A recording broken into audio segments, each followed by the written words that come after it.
আসসালামু আলাইকুম। অলি স্যারের অনলাইন কোচিং এ সবাইকে স্বাগত।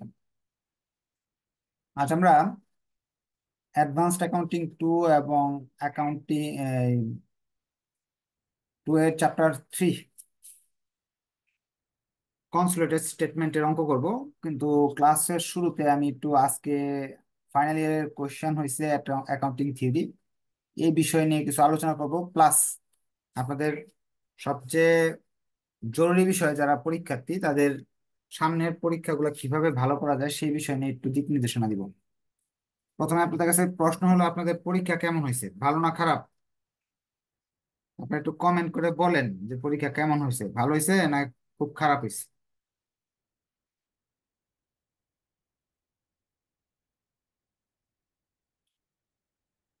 আপনাদের মতামত একটু জেনে নিই। আর এই মতামত জানতে জানতে আমি একটু আপনাদের এই ক্লাসটার শেয়ার মেনশন করে রেখে দিই, যাতে পরবর্তীতে আপনারা দেখতে পারেন। আর আপনারাও একটু শেয়ার মেনশন করে রাখেন, কারণ আমি যে আপনাদের পড়াই, কখন ক্লাস হয়, কি ক্লাস হয় না ক্লাস হয় কেউ জানে না। হ্যাঁ, না জানার কারণ কি, আপনারা শেয়ার মেনশন করেন না, এই জন্য নোটিফিকেশন আসেন।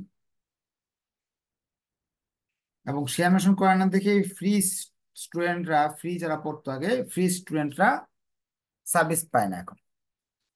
আচ্ছা, কমেন্টের মাঝে এখানে ম্যাক্সিমামে কি আসছে দেখি তো। ম্যাক্সিমাম কমেন্ট আসছে কি, পরীক্ষা ভালো না খারাপ হয়েছে? খারাপ হয়েছে। হ্যাঁ, ম্যাক্সিমামে কমেন্ট আসছে ভালো হয় নাই, খারাপ হয়েছে নাকি? মোটামুটি মোটামুটি মোটামুটি। আচ্ছা, ভালো হয় নাই এটার কারণটা কি কেউ বলতে পারবেন? আচ্ছা, আপনার কারণ বলতে থাকেন, এর মাঝে আমি একটা কিছু কথা বলি। ভালো কেন হয় নাই, খারাপ হওয়ার কারণ কি আপনাদের কাছে কি মনে হয়? একটু বলেন যে খারাপ হওয়ার কারণ কি হইতে পারে। প্রথম কথা হলো, কেউ ফেল করবে না। আমার আমার এখানে যারা প্রাইভেট পড়ছে একজনও ফেল করবে না অ্যাকাউন্টিং থিওরিতে। কেন করবে না? পরীক্ষার আগে যে 15টা অঙ্ক দিয়েছিলাম, সেখান থেকে একটা অঙ্ক খুবও কমন ছিল। সেটা কি, এটা বলে দিয়েছিলাম, 15টা অঙ্ক থেকে বেশি একটা বা দুইটা অঙ্ক কমন থাকে। যারা পাস করতেছে তাদের জন্য 15টা অঙ্ক। ওটা হলো ওই যে আপনার এই বিটার অঙ্কটা, প্রাইজিং মডেলের যে একটা অঙ্ক, এই অঙ্কটা হুবহু কমন ছিল। সবাই পারার কথা। যদি আপনি না পেরে থাকেন তাহলে আপনারা পড়ালেখা করার যোগ্যতা গেছে, শেষ। ল্যাপটপের চার্জ শেষ, একটু চার্জ দিয়ে নিই, পরে আপনাদের ক্লাসটা নিচ্ছি। একটু সবাই লাইনে থাকেন। উম, আজকে আরো সমস্যা হয়েছে, উইন্ডোজ দেওয়াতে নতুন সবকিছু নতুন হয়ে গেছে। কেউ ফিল করবে না, কারণটা হলো এখানে আপনার যে একটা অঙ্ক দিতে পারেন, একটা অঙ্কে কত পাবেন? ধরেন এই অঙ্কটা যদি দিতে পারেন,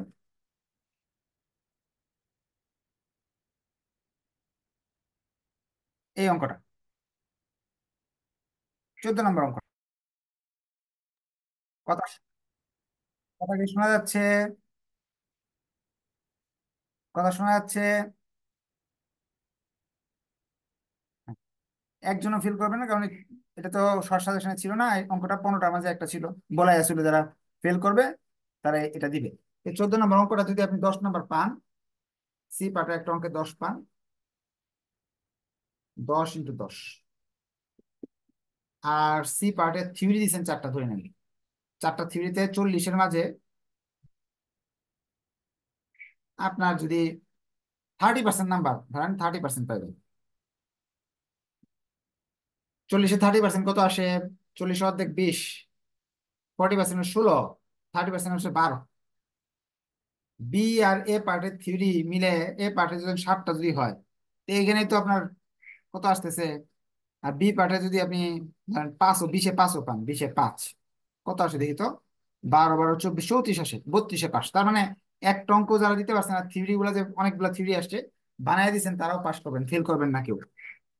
এখন আপনাদের বলি, আপনারা আপনারা পরীক্ষা খারাপ হওয়ার কারণ আপনারা কি ফাইন্ড করতে পারছেন? ফাইন্ড করতে পারলে ভবিষ্যতে পরীক্ষা আপনার ভালো হবে। আমি কিছু কারণ বলি পরীক্ষা খারাপ হওয়ার। 1 নম্বর কারণ, গুরুত্বহীনতা। কিভাবে গুরুত্বহীনতা? অ্যাডভান্স অ্যাকাউন্টিং টু তে ছাত্র সংখ্যা 2000 প্রায়। অ্যাকাউন্টিং থিওরিতে আপনারা তো জানেনই, যারা ভর্তি হয়েছেন, ছাত্র সংখ্যা 800। তার মানে তারা ভাবছে অ্যাকাউন্টিং থিওরিতে ফাও ফাও পাশ করে ফেলবো। 2000 পরে হলো accounting, advance accounting 2, accounting theory পরে 800। তার মানে অর্ধেক মানুষই এটাকে গুরুত্ব দেয় নাই। 2 নাম্বার কারণটা বলি, গুরুত্বহীনতা যেরকম, আমার কাছে ভর্তি কিন্তু ছাত্র মেসেঞ্জার গ্রুপে লিখছে যে স্যার, এই 14 নম্বর অঙ্কটা শুধু কমন পাইছি, আর পাইনি। শীটের ভিতরে যে আপনার এই অঙ্কটা যে আছে, এই যে 15 নম্বর অঙ্কটা শীটের ভিতর থেকে আসছে, ওইটাও সে জানে না। তো সে কি লেখাপড়াটা করছে, আর সে এখন কিভাবে পাশ করবে বলেন? বইয়ের কথা তো আমি বাদ দিলাম, বইয়ে তো 1000 অঙ্ক। বইয়ের ভিতর কতগুলো অঙ্ক? 1000 অঙ্ক। 1000 অঙ্ক তো খুঁজে পাওয়া সম্ভব না। আচ্ছা, 1000, যে লোক শীটের ভিতরে অঙ্ক আছে 50-60টা, এর মাঝে এই অঙ্কটা প্রবলেম 4টা আসছে, লিমার জায়গায় স্কাই, আর টাকা পয়সা চেঞ্জ করে আসছে। হুবহু তো আর দিবে না, কারণ আমার শীট থেকে তো স্যাররা প্রশ্ন করে নাই, স্যাররা তো ইয়েতে করছে। এই অঙ্কটা যে শীট থেকে আসছে, সেই স্টুডেন্ট জানেই না। আর এটা কিন্তু আনইম্পর্টেন্ট চ্যাপ্টার না, আপনাদের ক্লাসে বলে দিছিলাম ইনট্যান্সিবল থেকে এই বছর প্রশ্ন আসবে, বলা আছিল না? তাহলে আপনাদের এটা কি গুরুত্ব, এটাও কি বলবো, আমি কি হীনতা বলবো? শীটের ভিতরে যে অঙ্ক আছে, একটা অধ্যায়ে 5টা অঙ্ক, 5টা অঙ্ক থেকে একটা অঙ্ক আসছে, ওই অঙ্কটা চিনে না যে প্রশ্নটা কমন পড়ছে। এখন 3 নাম্বার কথা বলি, যারা আমার কাছে প্রাইভেট পড়ছে তাদের পরীক্ষা যদি, তাদের চেয়ে ভালো পরীক্ষা অন্যরা মনে হয় না। একটা রুমে যারা 100 জন আছে, 100 জনের মাঝে আম- আপনার 100 জনের মাঝে দেখবেন 2-4 জনের পরীক্ষা ভালো হতে পারে, এবং সেই 2-4 জনের মধ্যে আপনিও একজন হতে পারেন। কারণ এখানে এত ফ্যাসিলিটি পাওয়ার পর, রাত দিন 24 ঘন্টার ফ্যাসিলিটি পাওয়ার পরও যদি পরীক্ষা আপনারটার চেয়ে অন্যরা ভালো দেয়, তো ব্যর্থতা আপনার ভিতরে আছে। আচ্ছা, আরেকটা কথা বলি, বইতে আছে 1000 অঙ্ক, 1000 অঙ্ক থেকে 4টা অঙ্ক আসছে ধরে নেন সি পার্টের, আর আমার শীটে আছে 50টা অঙ্ক। ওই 50টা থেকে 2টা হুবহু কমন আসছে, বাকি 2টার নিয়ম কমন আসছে। বা শর্ট সাজেশন ছিল 15টা অঙ্ক, এখান থেকে একটা অঙ্ক কমন আসছে। তো সেই হিসাবে আপনি একটু জরিপ করে দেখেন তো, 1000-এ 4টা, 50টায় 2টা, আর 15টায় একটা, কত পার্সেন্ট সফলতা?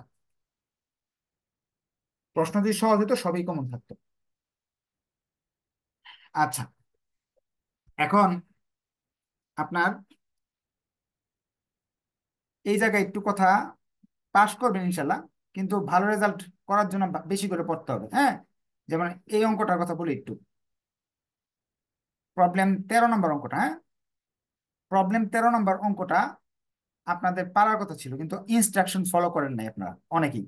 এই 13 নম্বরটা না পারার কারণটা বলে দিই, যারা পারেন নাই। ইনস্ট্রাকশন কেন ফলো করেন নাই? আপনাদের নিয়মটা কি?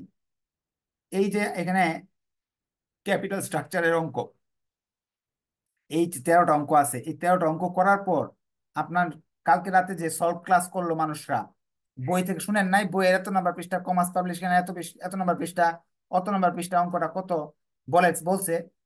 যারা এইভাবে বলছে তারাই এই অঙ্কটা পারছে, অন্যরা পারে নাই, কারণ এটা কমার্স পাবলিশনের একটা বই থেকে এই অঙ্কটার আলোকে একটা অঙ্ক আসছে আর কি। আমি আপনাদের পোর্টফোলিও যেদিন ক্লাস নেই, সেদিন এই অঙ্কটা দরকার পড়লে হাতে কলমে করাই দিব, আপনাদের বলে দিই এটা কত নম্বর অঙ্ক, কমার্স পাবলিকেশন বইতে খুঁজবেন যায়। এটা হলো আমার বইতে, আমার একটু পুরাতন মনে হয়, 25 নাম্বার দেখবেন, হ্যাঁ? সাইড হোয়াইট বোর্ড নামে একটা ইয়ে আছে। যারা আপনার এই অঙ্কটা করছেন, এই যে এই অঙ্ক, আমি বলে দিই একটু, এই যে এই অঙ্কটার নিয়মটাই একটু, এই যে এই এতগুলো অপশনকে তারা শর্টকাটে বলে দিছে যে ভ্যালু বের করবা, এবং added value for farm depth. অর্থাৎ আপনার কাজটা হবে কি, ওই যে আমরা ইয়ে করি না, ভি ইউ থেকে ভি এল বাদ দিতে হবে, 2টা থেকে বাদ দিলে অ্যাডেড ভ্যালু চলে আসবে। তাই এটাও আপনি পারার কথা যদি সলভ ক্লাস করে থাকতেন, বা যে ইনস্ট্রাকশন থাকে, যে ইনস্ট্রাকশনটা কিভাবে থাকে, যে একটা শিটের আপনার 10টা অঙ্ক, 8টা অঙ্ক, 7টা অঙ্ক করার পর, 13টা অঙ্ক করার পর বই থেকে আরো 10টা, 15টা, 20টা করা উচিত, সবগুলো করা উচিত। যেটা পারবেন না সেটা আমাকে বলা উচিত। সেভাবে যদি করে থাকেন তাহলে ইনশাল্লাহ পারবেন। আর প্রশ্ন সত্যিই কঠিন হয়েছে। এখন আপনাদের জন্য শেষ কথা বলে দিই, যেটা আপনাদের শেষ কথা, প্রশ্ন নিয়ে আপনাদের অনেক কথাবার্তা আছে। আমি বলে দিই শেষ কথাটা। অ্যাকাউন্টিং থিওরি হলো পানিবাত অঙ্ক। এখানে প্রশ্ন কঠিন করার অপশন নাই, সাবজেক্টটাই সহজ। এইটা যদি আপনার কাছে কঠিন লাগে 100% ধরে নেন, এইটারে কঠিন লাগছে আপনার 100% বা 500% কঠিন লাগছে। অ্যাডভান্স অ্যাকাউন্টিং টুর প্রতিটা চ্যাপ্টারে অঙ্ক বানানোর খুব কৌশল আছে। এটা কঠিন কত পার্সেন্ট হবে চিন্তা করে দেখেন, 5000% হয়ে যাবে। যদি এরকম এই অ্যাকাউন্টিং থিওরির মতো কঠিন করতে চায়, অ্যাডভান্স অ্যাকাউন্টিং কঠিন করার সুযোগ আছে 5000%। এখন বাঁচার উপায় কি? বা অন্য অ্যাকাউন্টিং থিওরি বাদ দিলাম, ওয়ার্কিং ক্যাপিটাল, পোর্টফোলিও এবং এই তিনটা সাবজেক্ট, এগুলো বাঁচার উপায় কি? প্রশ্ন থার্ড ইয়ারে কিন্তু কঠিন হচ্ছে, আমি আগে থেকে বলে রাখছিলাম কঠিন হবে, বলে আছে। বাঁচার উপায়টা হলো আমি বলে দিই। অ্যাকাউন্টিং অ্যাডভান্স অ্যাকাউন্টিং টু এরটা বলতেছি, সেদিনও বলে দিয়েছিলাম। এই যে রয়্যালিটি চ্যাপ্টারটা আমি একটা ক্লাসে আপনাদের করাইছিলাম, 9টা অঙ্ক আছে। 9টা অঙ্ক করার পর বই থেকে আরো বই আছে মানে 26টা না কয়টা অঙ্ক। এই 9টা অঙ্কের আলোকে 26টা অঙ্ক করা যায়। ছোটখাটো যে প্রবলেম গুলো একটা সলভ ক্লাসে দেখাই দিয়েছিলাম। এই রয়্যালিটি চ্যাপ্টারে বানানো স্যাররা বেশি আপনাকে বানায় আর কি আটকে দিতে পারবে এরকম না, নিয়ম অনেক সহজ। ডাবল অ্যাকাউন্ট বইতে আছে মানে অঙ্ক আছে 20টা বা 15টা। এখানে যে 10টা আছে, এই 10টা করার পর ডাবল অ্যাকাউন্টের A to Z পাওয়া যায়। নন প্রফিট, এটাও অঙ্ক ভুল গেলেও নাম্বার পাওয়া যায়। তা আপনি কি করবেন, এখানে যে 6টা অঙ্ক আছে, সেটা মাত্র কয়টা অঙ্ক? 6টা। আপনি মনে করেন 6টা অঙ্ক করলে হয়ে যাবে। বইতে 60টা আছে, 60টার মাঝে এই 6টা করলে 6টাতে হুবহু কম আসবে এরকম না। এই 6টা অঙ্ক করার পরে বেসিক হবে। ওই বেসিকের আলোকে বই থেকে 60টা করতে পারবেন। তা আপনার করণীয় কি আমি বলে দিই। পরীক্ষার আগে যে 3-4 দিন আছে আপনাদের পড়া তো আছে অলরেডি, বই থেকেও কিছু অঙ্ক দেখে যাবেন, চোখ বুলাই যাবেন, হাতে কলমে না করলেন পেজ ঘুষ যেই যাই দে করে আসবেন।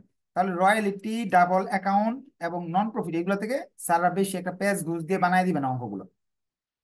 বানায় দিবে কোনটাতে? এই যে গুডউইলে বানায় দিবে। তারপর ইয়েতে ব্রাঞ্চে বানাইতে পারে, কিছুটা কম্বিনেশন বানাইতে পারে। এই লাল মার্ক গুলো তো আসবে পরীক্ষায় 6টা অধ্যায়। যদি A+ পাইতে চান তো এই 6টাই করবেন। 6টা করার সাথে সাথে বই থেকেও, মেইন বই থেকে দেখবেন। মেইন বই যদি কিনে না থাকেন, পুরাতন কারো কাছে সংগ্রহ করেন কিছুদিনের জন্য, কারণ ফেল করা তো ইয়ার লস। ফাইনাল ইয়ারে ফেল করলে কি ইয়ার লস। সো দরকার হলে পুরাতন বই সংগ্রহ করে হলেও পড়েন। আর একেবারে না থাকে তাহলে ব্যতিক্রম, যেহেতু কিনছেন ব্যতিক্রমে পড়তে থাকেন। এখন ক্লাস শুরু করে দিই, হ্যাঁ? এখন যাদের যেটা গেছে এটা নিয়ে চিন্তা করেন না। ফেল তো করবেন না, কেউ ফেল করবেন? কেউ ফেল করার মতো কেউ আছে নাকি? ফেল ইনশাল্লাহ কেউ করবেন না, কারণ প্রচুর থিওরি আসছে, একটা অঙ্ক তো কমন আসছে, এটা দিয়ে আসছেন। আর যারা শীট ফলো করছেন তারা তো 2টা অঙ্ক দিতে পারছেন।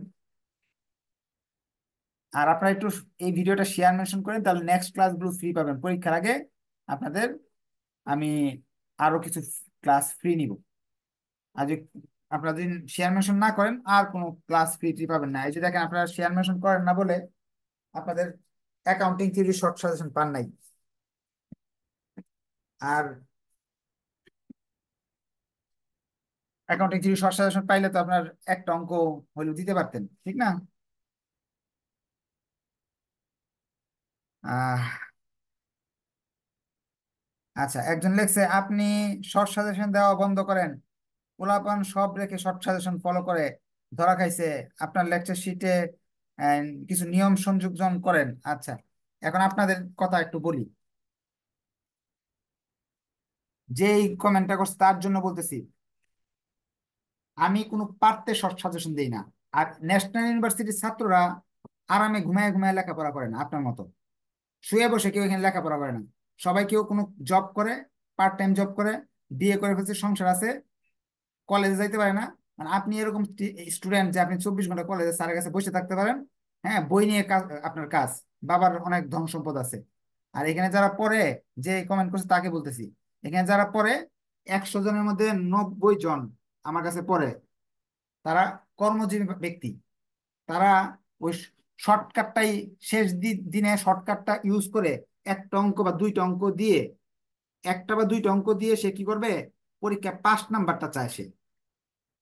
এখানে যে আপনার 20,000 স্টুডেন্ট পড়ে, এর মাঝে 18,000 স্টুডেন্ট এরকম যে একটা বা দুইটা অঙ্ক দিতে পারবে পরীক্ষা হলে, আর থিওরি মিরি দিয়ে সে 5 নাম্বার দিয়ে সার্টিফিকেট দিয়ে চাকরি করবে। আর বাকি যারা স্টুডেন্ট আছে, ভালো স্টুডেন্ট আছে, এখানে এ প্লাস পায় না, আমার কিন্তু ম্যাক্সিমাম ফার্স্ট ক্লাস পায়। এরা ফার্স্ট ক্লাস মানে আজকে যে পরীক্ষা দিছে সবাই কি খারাপ হয়েছে? এটা তো 3টা অঙ্ক তো চোখ বন্ধ করে সবাই আনসার করছে।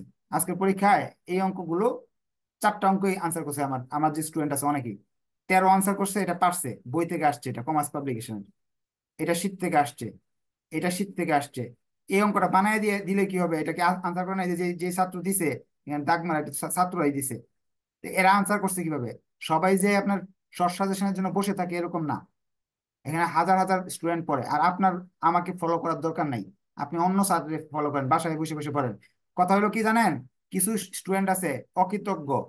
ওরা কি করে, এখান থেকে সাজেশন পড়ে, ভিডিও দেখে, ফ্রি ফ্রি সবকিছু এখান থেকে শিখে, পরবর্তীতে নীতিবাক্য বলার জন্য অনলাইনে আসে আসে আরে বাবা, তোমার নিখুঁত নীতিবাক্য তোমার নিয়ে বসে থাকো, তুমি বাসায় নিয়ে বসে থাকো, অনলাইনে এসে এখানে কমেন্ট করার তো দরকার নাই। এখানে 700-800 স্টুডেন্ট লাইভে বসে থাকে, বসে এসে ক্লাস দেখে, তোমার মতো নীতিবাক্য শোনার জন্য তারা বসে আছে না। তুমি লিভ নিয়ে যাও, ঠিক আছে? আচ্ছা, আমরা ক্লাস শুরু করি, হ্যাঁ?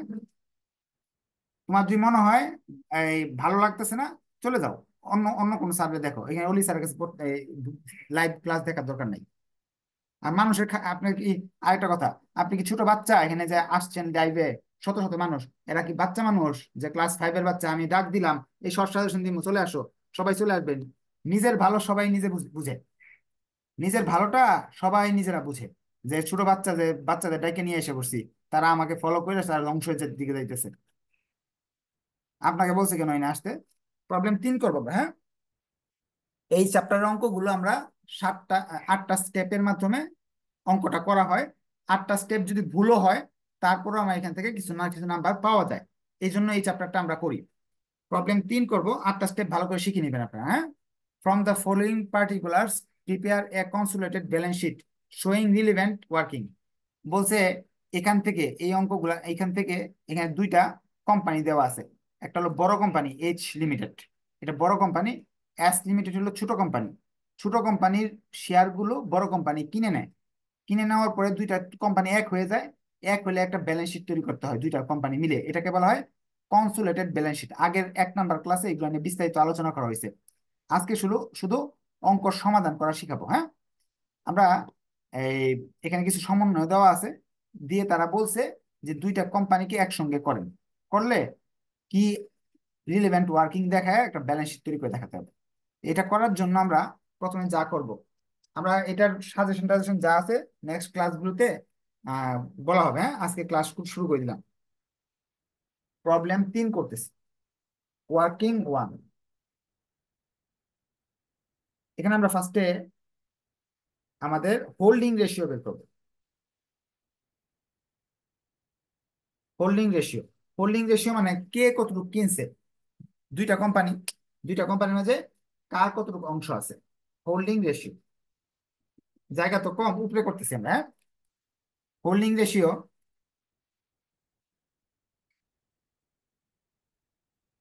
রেশিওতে এখানে দেখেন, এটা বুঝার সিস্টেম কি, কে কতটুকু মালিক।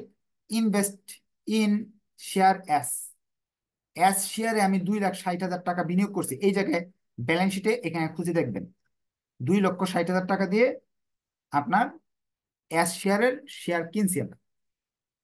এখন কয়টা শেয়ার এই জায়গায় লেখা আছে? 2,000 share. H limited purchase 2,000 share in S limited January 1, 2017। জানুয়ারি মাসের 1 তারিখে 2,000 শেয়ার কিনছি 2,60,000 টাকা দিয়ে। এখন একটা শেয়ারের দাম কত এখানে লেখা আছে, এই জায়গায় লেখা আছে 100 টাকা। ছোট কোম্পানির এক একটা শেয়ারের দাম হলো 100 টাকা। 2,000 শেয়ার যদি 100 টাকা করে কিনে থাকি, 2 লাখ টাকা হওয়ার কথা, কিন্তু 2,60,000 দিয়ে বেশি দিয়ে কিনছি। যাই হোক, এখন কথা হলো 2,000 শেয়ার আমি কিনছি বড় কোম্পানি, ছোট কোম্পানির শেয়ার একটার দাম 100 টাকা। তাহলে মোট 2.5 লাখ টাকার শেয়ার যদি থাকে ছোট কোম্পানির, এক একটার দাম যদি 100 হয়, শেয়ার সংখ্যা বের করতে হবে আমাকে প্রথম কাজটা।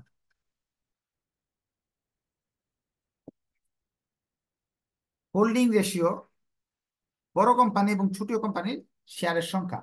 বড় কোম্পানি 2,000 শেয়ারের মালিক, ছোট কোম্পানির 2.5 লক্ষ টাকার মূলধন আছে, একটা শেয়ারের দাম 100 টাকা। সে হিসাবে 2,500 শেয়ার থাকার কথা। এই 2,500-এর মাঝে বড় কোম্পানি 2,000 শেয়ার কিনে নিছে। তা ছোট কোম্পানির ভাগে কত থাকলো আপনার বলেন তো? 500টা থাকলো। তা তাদের মাঝে একটা রেশিও হয়েছে, একজনের মালিক হলো 2,000, আরেকজন মালিক হলো 500। রেশিওর নিয়ম আমরা জানি, 2,000, 500, 500 দিয়ে ভাগ করলাম, এটা থেকে 4, এটা থেকে 1, তাহলে 4:1।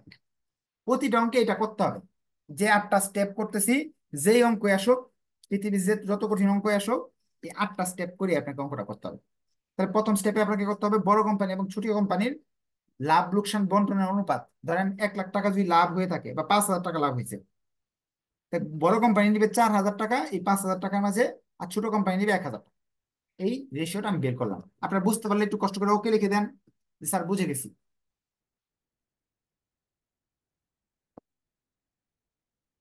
2 নম্বর ওয়ার্কিং। 2 নম্বর ওয়ার্কিং এ আমরা দেখতেছি যে current year profit. Current year profit, এই ছোট কোম্পানিটা এই 1 বছরে কত টাকা লাভ করছে আমরা দেখব। এখানে যাব, ছোট কোম্পানির লাভের পরিমাণ এই জায়গায় দেওয়া থাকে, এই যে লাভ লোকসান হিসাবে। এখানে যে মার্ক করিতেছে এইগুলাই লাগবে আমাদের কাজে। আমাদের এই যে এই কাজগুলো লাগবে, এই শেয়ারের টাকাটাই 2,50,000 টাকা, রিজার্ভের টাকা, আর লাভ লোকসান প্রফিট অ্যান্ড লস অ্যাকাউন্টের এই 4টা আইটেম নিয়ে আমার সম্পূর্ণ অঙ্ক। এই 4টা আইটেম নিয়ে 8টা ওয়ার্কিং করবো আমরা। ছোট কোম্পানির 20,000 টাকা লাভ হয়েছে। ছোট কোম্পানির লাভ হয়েছে কত? 20,000 টাকা। এখন এই যে 20,000 টাকা লাভ হয়েছে, এখন আমরা একটু নিচে যাই পড়ে দেখি কি বলে। General reserve and profit and loss account credit balance as limited on 1/1/2017 had a balance টাকা 20,000 and 5,000 রেসপেক্টিভলি।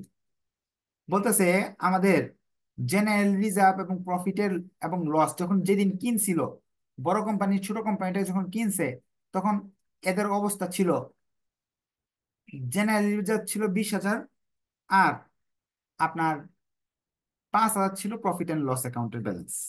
এইগুলা ছিল আগে। এখন কিন্তু জেনারেল রিজার্ভ 50,000 হয়ে গেছে, আর 20,000 হয়ে গেছে প্রফিট অ্যান্ড লস অ্যাকাউন্ট। এখন এটা একটু বুঝার চেষ্টা করেন, হ্যাঁ। জেনারেল রিজার্ভ আগে ছিল, এখন হলো 50, আগে হলো, আগে ছিল 20। প্রফিট অ্যান্ড লস অ্যাকাউন্ট আগে ছিল, এখন আছে হলো 20, আগে ছিল 5। বুঝ একটু খেয়াল করেন, আপনি যখন দোকানটা কিনতে গেছেন, এই লোকের 5,000 টাকা লাভ আছে ছিল 1 তারিখে। এখন 31 তারিখে, 1 বছর যাওয়ার পরে লাভের পরিমাণ হলো 20,000। তাহলে বাকি 15,000 টাকা এই বছর সে কামাই করছে। আর বছরের প্রথমে সে আয় করছিল 20,000 টাকা জেনারেল হিসাবে, আর এখন আছে 50,000 টাকা, বাকি 30,000 টাকা অবশ্যই এই বছর আয় করছে। জেনারেল রিজার্ভ, আপনারা যেহেতু 4th ইয়ার বা মাস্টার্সে পড়েন, জেনারেল রিজার্ভ কিভাবে আসে? লাভের কিছু অংশ এখানে রাখতে হয়। যেমন আজকে এক যে গুডউইলের অঙ্কটা ছিল, ওইখানে কিন্তু লিখে দিছিল প্রফিট অ্যান্ড লস অ্যাকাউন্ট থেকে জেনারেল রিজার্ভের টাকা চলে যায় 20%, এরকম লিখছিল না? প্রফিট অ্যান্ড লস অ্যাকাউন্ট থেকেই লাভটা জেনারেল রিজার্ভে যায়। তো এই বছর যে 30,000 টাকা জেনারেল রিজার্ভ বাড়লো, কিভাবে বাড়লো? অবশ্যই এই বছর আমার লাভ হয়েছে। তো মোট লাভের পরিমাণ হলো 45,000 টাকা। এই বছরের লাভের পরিমাণ 45,000 টাকা। এইটা পয়রা যান যদি পরীক্ষা হলে, মনে করবেন 10 কনফার্ম। কারণ পরীক্ষা হলে এই জেনারেল এই কারেন্ট ইয়ার প্রফিটটা এমন একটা পেজ দিয়ে দেয়, ওইটাই ছাত্ররা পারে না, ওইটা নিয়েই আটকে যায়। এটাই আমরা শিখবো বিভিন্ন ক্লাস করে করে, হ্যাঁ। এটা হলো 2 নাম্বার। এখন ধরেন আপনি করলেন 8টা ওয়ার্কিং, একটা ওয়ার্কিং ভুল গেছে, এই জন্য কি শূন্য দিবে? না, আপনি টেনশন করেন না। অ্যাডভান্স অ্যাকাউন্টিং 2-তে ফেল করে সবচেয়ে বেশি, অ্যাপডেট পায় সবচেয়ে বেশি, কিন্তু পাস করা একেবারে ইজি। টেকনিকটা হলো ভুল অঙ্কেও নাম্বার আছে। নাম আপনার অঙ্কের টেকনিক গুলা জানতে হবে শুধু, ভুল করে আসলেও এই অঙ্কে নাম্বার দিবে স্যাররা। প্রবলেম 3, এই যে ওয়ার্কিং 3। ওয়ার্কিং 3-তে আমাকে করতে হবে যেটা হলো ক্যাপিটাল প্রফিট। আমি যে নতুন দোকানটা কিনছি, নতুন ব্যবসা প্রতিষ্ঠানটা, এটা তো এই বছরের লাভগুলো। এটা ক্যাপিটাল প্রফিট হলো কিনার আগে কি লাভ হয়েছে, এইগুলো হলো ক্যাপিটাল প্রফিট। যেমন কিনার আগে কিন্তু এই লাভটা ছিল আর এই লাভটা ছিল, এই দুইটা লাভ কিনার আগে ছিল। তাহলে ক্যাপিটাল প্রফিট বের করা তো অনেক ইজি। জেনারেল রিজার্ভের আগের ব্যালেন্স ছিল 20,000, প্রফিট অ্যান্ড লস অ্যাকাউন্টের আগের ব্যালেন্স ছিল 5,000। কিনার আগের ব্যালেন্সটা হলো ক্যাপিটাল প্রফিট 25,000 টাকা। এই 25,000 টাকা এরা দুইজন ভাগ করে নিবে, বড় কোম্পানি এবং ছোট ছোট কোম্পানি প্রতিটা লাভে নিবে, এটাও ভাগ করে নিবে এটাও ভাগ করে নিবে। এটা যে ভাগ করে নিবে, কে কত নিবে? বড় জন নিবে হলো 25,000-এর, এই দুইটা যোগ করলে আসে 5, উপরে 4, কত আসে? 20,000 টাকা। 25,000-এর 5, বন্টন করে দিয়ে দিলাম এই লাভটাকে। এটাকে একটু পরে বন্টন করবো এখন। এটা আমাদের 3 number working. 4 number working, revenue profit, sorry goodwill, goodwill অথবা ক্যাপিটাল রিজার্ভ। এখন এটার অর্থটা আমি বুঝাই দিই। ছোট বড় কোম্পানি যে ছোট একটা কোম্পানি কিনলো, কেনার ফলে তাদের লাভ হলো না লস হলো, এটা হলো এই গুডউইল বা ক্যাপিটাল প্রফিট, ক্যাপিটাল রিজার্ভ। এটা বের করার জন্য ফার্স্টে কি কি পাইলো কেনার পরে? 1 নাম্বার, শেয়ার পাইছে, ফেস ভ্যালু। সে কিন্তু 2,000 শেয়ার পাইছিল, যে এই বড় কোম্পানি 2,000 শেয়ার কিনছে, একটা শেয়ারের দাম কিন্তু 10 টাকা করে, এই শেয়ার গুলো পাইছে কেনার পরে। তার মানে 2 লাখ টাকার সে শেয়ার পাইছে। ফাও ফাও এখানে 20,000 টাকা পাইছে। এটা হলো আপনার ক্যাপিটাল প্রফিট পাইছে, ক্যাপিটাল প্রফিট। কেনার পরে 20,000 টাকার প্রফিট পাইছে। তার মানে 2,60,000 টাকার জিনিস পাইলো সে, কিন্তু তার পকেট থেকে নগদ টাকা গেছে 2,60,000। 2,20,000 টাকার জিনিস পাইছে, 2,60,000 টাকা গেছে। কোথায় কিভাবে বুঝলাম বলেন তো? এইখানে, এখান থেকে বুঝতে পারছি। আমি বিনিয়োগ করছি 2,60,000, টাকা পাইছি কত? টাকা পাইছি মাত্র 2,20,000। 40,000 টাকা আমার লস হয়েছে, লস। এই লসটাকে কেন কিনছি? 40,000 টাকা লসে প্রতিষ্ঠানের অবশ্যই গুডউইল ছিল, সুনাম ধন্য বড় প্রতিষ্ঠান, এই জন্য 40,000 টাকা লস দিয়ে হলো আমি কিনতে পারছি এটা। এখন 5 নাম্বারে চলে যাচ্ছেন, step number 5, revenue profit. Revenue profit হলো এই যে এই টাকাটাই, যে এখানে যে 45,000 টাকা লাভ হলো, এটা ভেঙে ভেঙে দুজনে নিবে। রেভিনিউ প্রফিট আছে 45,000, এই 45,000কে বড় কোম্পানি কিছু নিয়ে নিবে, ছোট কোম্পানি কিছু নিয়ে নিবে। 5-এর 4, অর্থাৎ 5 দিয়ে ভাগ করবো, 4 দিয়ে গুণ করবো, 36,000 টাকা বড় কোম্পানি নিবে, ছোট কোম্পানি নিবে 5-এর 1, অর্থাৎ 9,000। 35,000 টাকা ভেঙে ভেঙে দুজন নিয়ে নিল। আপনার এই 5টা স্টেপ বুঝে গেলে একটু কষ্ট করে ওকে লিখেন। প্রতিটা অঙ্কে এই 5টা স্টেপ করতে হবে আপনাকে। স্টেপের মাঝে কঠিন হলে এই একটাই, আর বাকিগুলো সহজ। অথবা এটা, এটা একটু কঠিন হতে পারে, বাকি একটাও কঠিন না। কারণ এই 2টা টাকা এখানে যায়, এই 2টা টাকা এই জায়গায় এই জায়গায় এই জায়গায় বিভিন্ন জায়গায় যাবে। 6 নাম্বার স্টেপ, আপনি যদি এই চ্যাপ্টারটা বাদ দিয়ে থাকেন, আপনি চল করতে পারেন, করলে আপনার ক্ষতি হবে না, লাভই হবে। মাইনরিটি ইন্টারেস্ট, ছোট কোম্পানির হিসাব, ছোট কোম্পানি কয় টাকা লাভ লস করলো এখান থেকে। এখন ছোট কোম্পানির মাত্র 500 শেয়ার আছে মাত্র, তা ফেস ভ্যালু শেয়ারের 500 শেয়ারের দাম 100 করে, 5,000 টাকা, 50,000 টাকার শেয়ার আছে তাদের। আর সে এখান থেকে ছোট কোম্পানি এই জায়গা থেকে লাভ পাইছে 5,000, রেভিনিউ কি ক্যাপিটাল প্রফিট, এখান থেকে সে 5,000 টাকা লাভ পাইছে। রেভিনিউ প্রফিট থেকে ছোট কোম্পানি 9,000 টাকার লাভ পাইছে। কত যোগ করলে 64,000 হয় মানে না? যোগ বিয়োগ গুলো একটু কাইন্ডলি করবেন আপনার, আমি মুখ দিয়ে করতেছি, ভুল হতে পারে। তাহলে ছোট কোম্পানির এই বিক্রি করার পর বর্তমানে এই 64,000 টাকা বর্তমানে আছে। এখন আমাদের এই স্টেপ গুলা যে 6টা স্টেপ করলাম, কোনটা কোথায় যাচ্ছে? এই এক নাম্বার স্টেপ হলো লাভ লোকসান বন্টন করার জন্য। 2 নাম্বার স্টেপের টাকাগুলো এই যে এই জায়গায় যাওয়ার জন্য। 2 নাম্বার কেন করলাম? এই 4-এর জন্য করলাম। 4 নাম্বারটা যাতে সুন্দর করে করতে পারি, সরি 5 নাম্বারটা, 5 নাম্বারটা যেহেতু সুন্দরভাবে করতে পারি এই জন্য এটা করা হয়েছে, নাহলে করার দরকার ছিল না। 3 নাম্বারের ওয়ার্কিং যে করলাম, এই টাকা দুইটা কোথায় যাচ্ছে একটু মার্ক করে দিচ্ছি আপনাকে। এগুলো খাতায় লিখে ফেলেন, সবসময় এখানে যাবে, অন্য জায়গায় যাবে না। 3 নাম্বারের এই 20,000 টাকা যাবে হলো 4 নাম্বার ওয়ার্কিং এ, আর এটা যাবে 6 নাম্বার ওয়ার্কিং এ। এই যে এটা 6 নাম্বার ওয়ার্কিং এ যাচ্ছে, আর এটা হচ্ছে যেছে 4 নাম্বার ওয়ার্কিং, সবসময় এখানে যাবে। আর এই যে গুডউইল বের করার সময় এই যে 20,000 টাকা যে আনলাম 3 নাম্বার ওয়ার্কিং থেকে, আর এই 40,000 টাকা আছে, এটা আমাদের ইম্পর্টেন্ট, এটা আমাদের ব্যালেন্স শিটে যাবে। রেভিনিউ প্রফিট এখান থেকে আসছে, এখানে 2টা টাকা বন্টন হয়েছে। এই 9,000 টাকা যাবে 6 নাম্বার ওয়ার্কিং এ, আর এটা যাবে 8 নাম্বার ওয়ার্কিং এ, এটা এখানে যাবে। 6 নাম্বার ওয়ার্কিং চলে যাবে ব্যালেন্স শিটে। আমি যেগুলো বলতেছি এগুলো বাংলায় লিখে রাখবেন।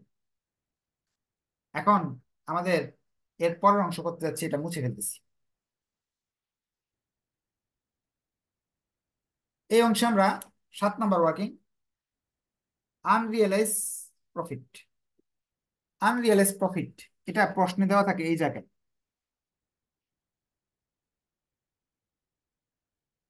আনরিয়েলাইজ প্রফিট, আনরিয়েলাইজ প্রফিটটা হলো এই জায়গায় দেওয়া আছে।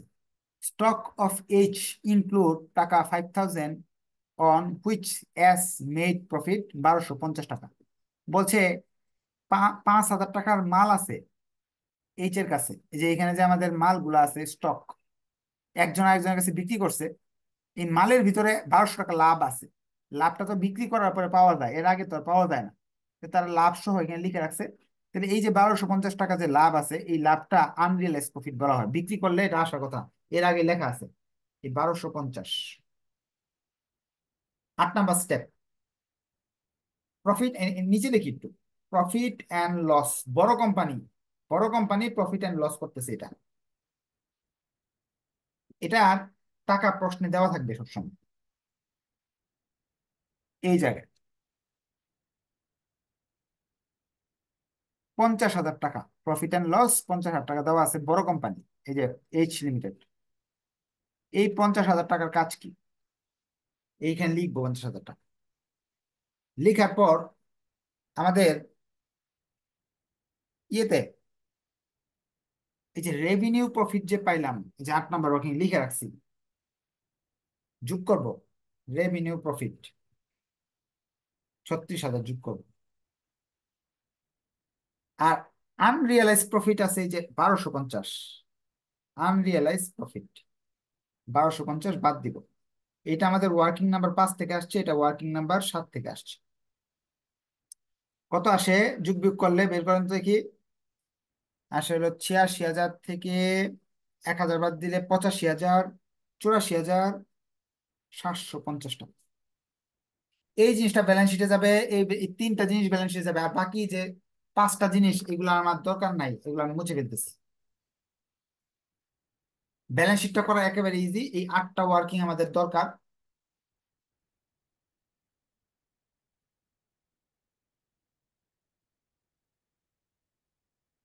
লাইবিলিটি টাকা, অ্যাসেটস টাকা, ক্যাপিটাল। ক্যাপিটাল হলো 5,60,000 টাকা। কই পাইছি? এটা বড় কোম্পানি, এই যে এখানে ক্যাপিটাল দেওয়া আছে 5,60,000। বড় কোম্পানি, ছোট কোম্পানির কোনো ক্যাপিটাল নাই। এই ছোট কোম্পানির ক্যাপিটাল ভেঙে খেয়ে ফেলছি আমরা, এটা আসবে না কখনো। ওয়ার্কিং এ এটাই করছি আমরা। আমি বলছিলাম এই যে এই 2.5 লাখ, এখানে 50,000 আর এই 20,000, এরা এদের ভেঙে আমরা 8টা ওয়ার্কিং করছি। এই তিনটার অঙ্কে আসবে না। 5,60,000 আনবো, রিজার্ভ এই 40,000কে নিয়ে আসবো। প্রফিট অ্যান্ড লস অ্যাকাউন্ট আমি যে ওয়ার্কিং 8 করছি সেটা আনবো। সানরে ক্রেডিটর্স এই দুইটাকে যোগ করে আনবো। হ্যাঁ, কারণ দুইটা কোম্পানি একসঙ্গে হয়ে গেছে, দুইটা যোগ করে আনবো। লিখে ফেলি যেগুলো লিখলাম। 1 নম্বরে লিখলাম 5,60,000 রিজার্ভ। রিজার্ভ প্রশ্নে দেওয়া ছিল 40,000, লিখে ফেললাম। এই যে profit and loss, profit and loss working number 8 থেকে নিয়ে আসলাম।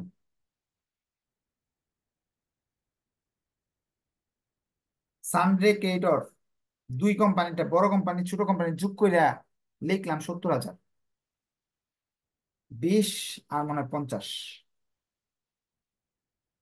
দুইটা যোগ করলে 70,000। এখন এগুলা সব নিয়ে আসলাম, সম্পদ পাশে চলে যাব। এটার কাজ শেষ আমাদের। সম্পদ পাশে যখন যাব, সম্পদ পাশে কি কি আছে আমরা যাই। এই গুডউইলটা আগে লিখে ফেলি, যে এটা গুডউইল যে একটা আছে। গুডউইল আছে 40,000, এটা আমরা লিখে ফেলছি। এটা ওয়ার্কিং নাম্বার কত থেকে আনলাম আমরা? ওয়ার্কিং নাম্বার 3 থেকে আনছি। হ্যাঁ, 3 না 4 থেকে আনছি। ওয়ার্কিং নাম্বার 4 থেকে এটা নিয়ে আসছি, গুডউইল। আচ্ছা, এখানে মাইনরিটি ইন্টারেস্ট, এই যে এটা, এটা আনি নেব। Working number 6। এই দেখেন, 3টা ওয়ার্কিং এখানে আনছি, আর বাকি ওয়ার্কিং গুলো আমার আর কোনো কাজে আসতেছে না। এখন আমাদের ফিক্সড অ্যাসেটস দেওয়া আছে প্রশ্নে, আমরা দেখাই দিই কোনগুলো কোনগুলো আনবো প্রশ্ন থেকে। এই যাচ্ছি এখানে। 1 নাম্বার আনবো হলো ফিক্সড অ্যাসেটস, এই যে দুইটা যোগ করে নিয়ে আসবো। ডেপ্টরস, দুইটাকে যোগ করে নিয়ে আসবো।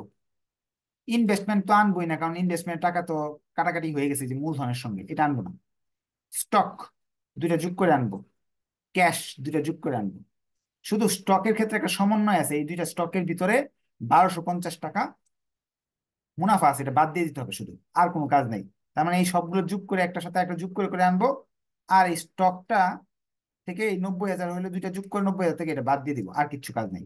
তাহলে এগুলো লিখে ফেললে আমাদের অঙ্ক শেষ। ফিক্সড অ্যাসেট দুইটা আছে, 2.5 লাখ। আর একটু আমি বড় করে লিখে দিই, যেহেতু জায়গা দরকার আমাদের। ফিক্সড অ্যাসেট আছে 2.5 লাখ, আর 2 লাখ, দুই কোম্পানিটা যোগ করে যা আসলো 4.5 লাখ টাকা। পরে আপনার হলো সানরে ডেপ্টরস 1 লক্ষ, আর একটা হলো 80,000, 1,80,000। এরপরে আছে হলো স্টক। স্টক হলো 40, আর একটা 50, হলো 90। এই 90 থেকে বাদ দিতে হবে যে আনরিয়ালাইজ প্রফিট 1,250। বাদ দিলে থাকতেছে আপনার 88,750। এরপর আছে ক্যাশ 20 আর 40। অনেক লম্বা সময় আপনারা থাকছে আমার সঙ্গে, অসংখ্য ধন্যবাদ। নেক্সট ক্লাসে ইনশাল্লাহ দেখা হবে। ভালো লাগলে অবশ্যই শেয়ার মেনশন করবেন, যাতে অন্যরা এই ক্লাসটা দেখে আপনার উপকার পায়, এবং নেক্সট ক্লাসগুলোতে ইনস্ট্রাকশন পাবেন কিভাবে ভালো রেজাল্ট করা যাবে। নেক্সট ক্লাসে দেখা হবে। আজকে কোশ্চেন নিব না, যেহেতু অনেক লম্বা সময় চলে গেছে, মোটামুটি 1 ঘন্টা, 1 ঘন্টার কাছাকাছি হয়ে গেছে। সলভ ক্লাস হবে, হ্যাঁ, আস্তে আস্তে সলভ ক্লাস হবে, টেনশনের কোনো কারণ নেই। হ্যাঁ, ধন্যবাদ সবাইকে। নেক্সট ক্লাসে দেখা হবে। আল্লাহ হাফেজ।